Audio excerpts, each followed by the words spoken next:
ओम नमो भगवते वासुदेवाय। अब तक श्रीमद् भागवत कथा के 10वें स्कंद के 35 अध्याय हम आपको सुना चुके हैं। आज 36वां अध्याय। श्री शुकदेव जी बोले, हे राजन, वर्षा ऋतु के आगमन पर राधिका जी की इच्छा से श्री कृष्ण जी ने प्रेम सरोवर पर कुंजों में रत्नजटित हिंडोला बनवाया। तब राधा रानी आदि सभी गोपियां उनके साथ झूला झूलने तथा मल्हार के गीत गाने लगी। उस आनंद को देख ब्रह्मा इत्यादि देवता पुष्प वर्षा कर ब्रजबालाओं के भाग्य की सराहना करने लगे। इस प्रकार श्री कृष्ण चंद्र जी ने वर्षा ऋतु में गोपियों के साथ विहार कर उन्हें सुख पहुंचाया। तदुपरांत जब फाल्गुन का महीना आया तो सभी ब्रजबालाओं ने श्री कृष्ण चंद्र जी के साथ होली खेलने की अभिलाषा प्रकट की। तब श्री श्याम सुंदर ने उनसे कहा कि मैं अपने सब सखियों को साथ लेकर बरसाने में होली खेलने आऊंगा। अस्तु, श्री श्याम सुंदर ग्वाल बालों को साथ ले, केसरिया वस्त्र पहने, रंग अबीर इत्र आदि लगाए, फूलों के गजरे कंठ में डाले, ढप ढोल बांसुरी खजरी बजाते, अबीर उड़ाते और अनेक प्रकार के स्वांग तमाशे नृत्य आदि करते हुए होली खेलने के लिए बरसाने को चल दिए। सब गोपियां अपने अपने घरों, छज्जों और चौबारों से कन्हैया जी पर रंग की वर्षा कर प्रसन्न हो रही थी और नंदलाल भी उन पर रंग की पिचकारियां मार मार कर हंसते थे। इस प्रकार होली खेलते हुए जब वे बरसाने पहुंचे तो श्री राधिका जी भी अपनी सखियों सहित रंग भरी पिचकारियां लेकर होली खेलने के लिए निकली।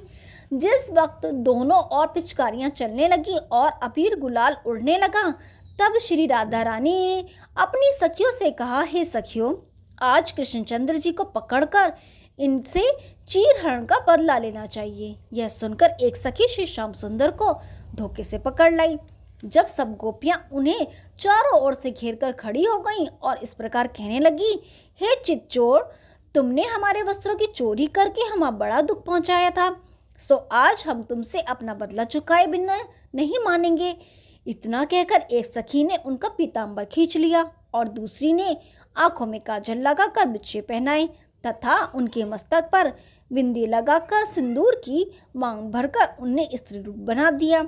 हे राजन, यह देखकर श्री मनमोहन वहां से भागकर अपने सखाओं में आ मिले। ग्वाल वाल उनके स्त्री रूप को देख ताली दे देकर हंसने लगे। तब श्री मनमोहन ने एक ग्वाल को सखी रूप बनाकर गोपियों के बीच भेज दिया और किसी प्रकार अपना पीताम्बर मंगवा लिया। यह देखकर श्री राधिका जी ने हंसते हुए कहा, हे श्याम सुंदर, आज तो तुम भाग गए, पर किसी दिन बदला लिए बिना अभी नहीं मानूंगी। यह सुनकर श्री कृष्णचंद्र जी ने कहा, हे राधे, कहो तो अभी अपने ग्वाल वालों से तुम सबकी दुर्गति करा दूं। यह सुन गोपियां नंदलाल जी से इस प्रकार कह उठी, हे श्याम प्यारे, तुम्हें नंद बाबा की सौगंध है जो तुम ऐसा करो। अस्तु, जब राधा कृष्ण तथा अन्य गोप खूब होली खेल चुके, तब ललिता सखी ने आकर श्री कृष्ण जी से इस प्रकार कहा, हे मुरली दल, कल हम सब तुम्हारे गांव में होली खेलने के लिए आएंगी। हे परीक्षित, दूसरे दिन श्री राधा रानी अपनी सब सखियों को साथ ले कंचन थालों में अबीर गुलाल भरे नंदगांव में यशोदा जी के घर आ पहुंची। उस समय श्री गोपीनाथ जी, बलराम जी भी अपने सखाओं सहित होली खेलने आ पहुंचे। अब अबीर गुलाल उड़ने पर चारों ओर लाल ही लाल जमीन आकाश हो गया। उस समय ललिता आदि कई सखियां श्री कृष्ण जी को पकड़ने के लिए दौड़ी, परंतु जब वे हाथ न आए तब बलराम को ही पकड़ ले गईं। राधिका जी आदि सखियों ने दाऊ दयाल को काजल की बिंदी लगा दी। दाऊ दयाल जी के रूप को देख श्री श्याम जी हंसने लगे। तभी ब्रजबालाओं ने घात लगाकर श्री कन्हैया जी को भी पकड़ लिया।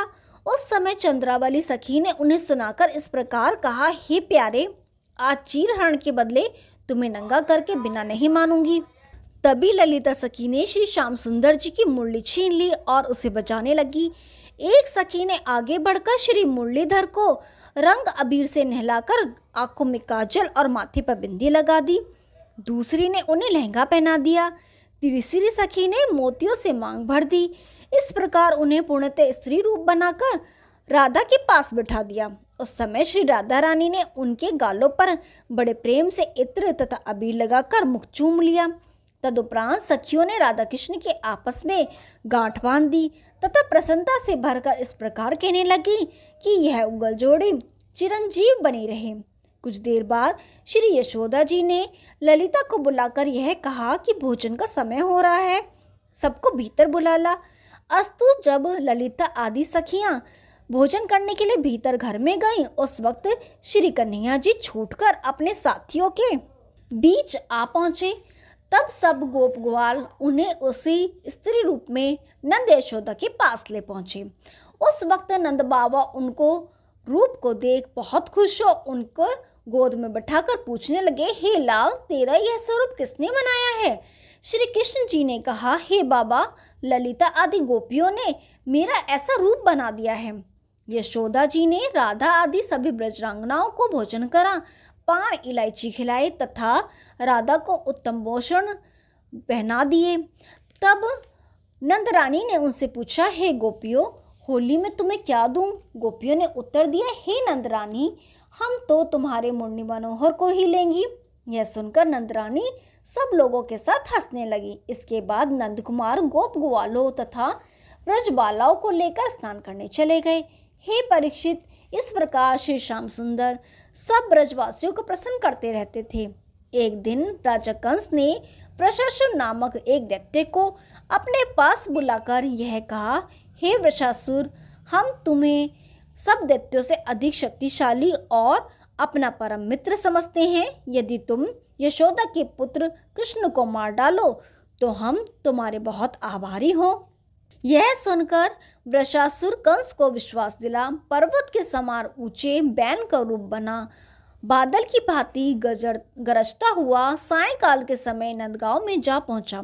वहां वह अपने मुंह से आग उगलता, सींग एवं पूंछ फटकारता हुआ ऐसा चिल्लाया कि उस समय सब ब्रजवासी उसे काल के समान देखकर श्री कृष्णचंद्र जी को पुकारने लगे। उधर संध्या होने पर गोप ग्वाले और गौ बछड़े पूंछ उठाकर भागने लगे और ग्वाल बाल रोने लगे। यह देखकर श्री श्याम सुंदर ने सबको धैर्य बंधाया।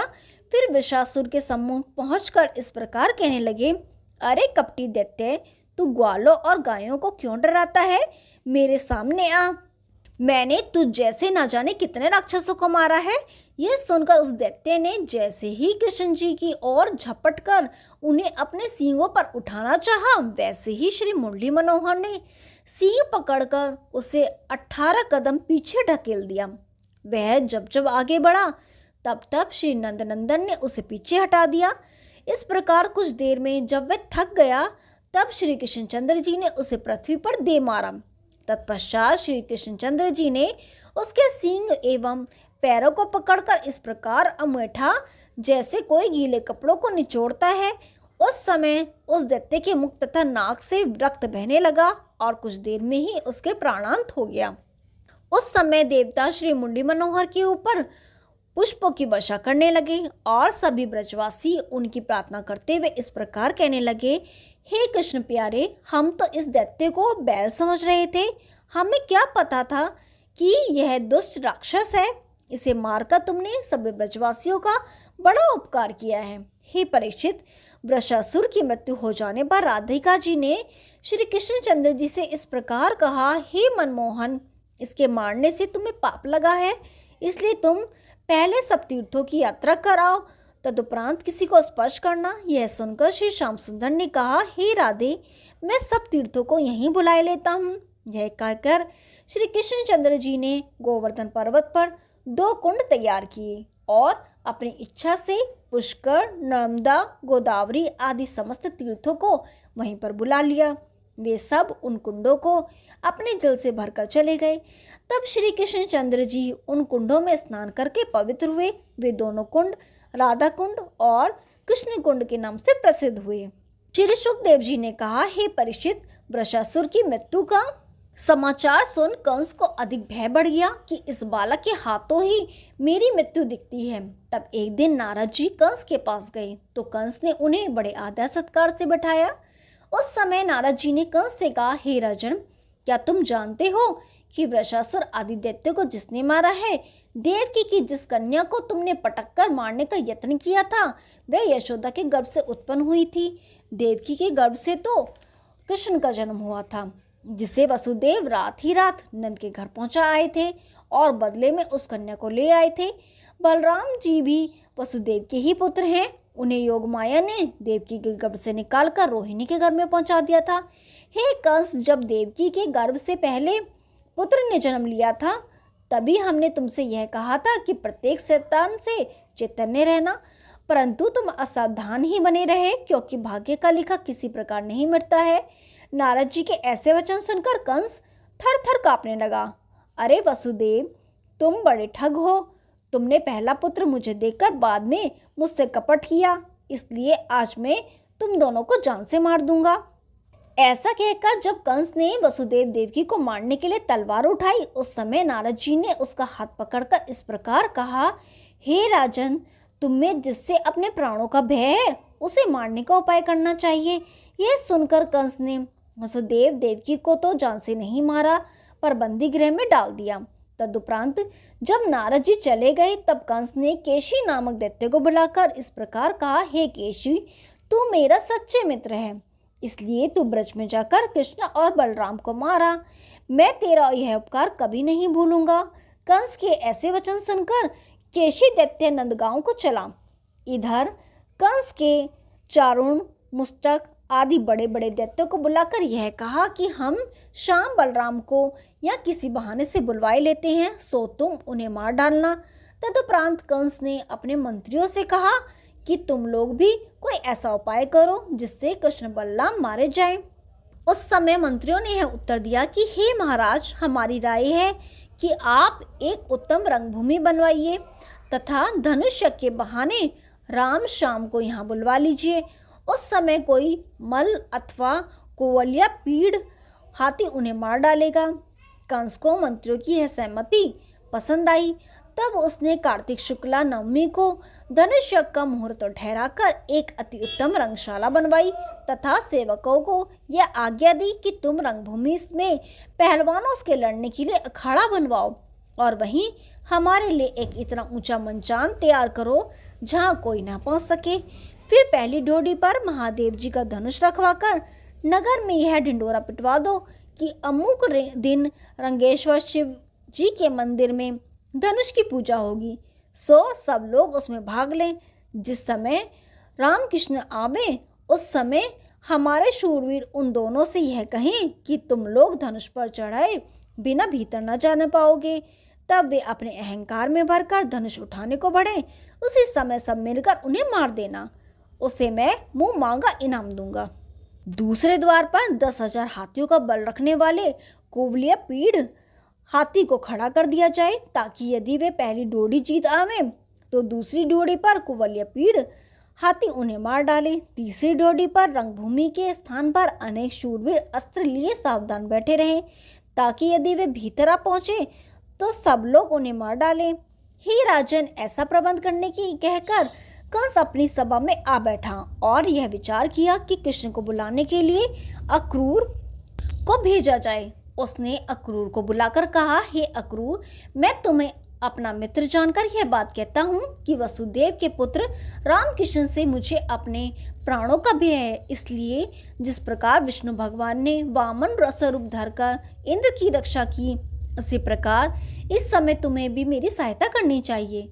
तुम धनुष यज्ञ देखने के लिए बलराम तथा कृष्ण को नंद, उपनंद आदि सहित यहाँ लेवा लाओ। हे अक्रूर, मैं तुम्हें यह भी बता दूं कि मैंने रामकृष्ण को मारने के लिए पहले द्वार पर शूरवीर और दूसरे द्वार पर कुवलिया पीड़ हाथी को नियुक्त कर दिया है।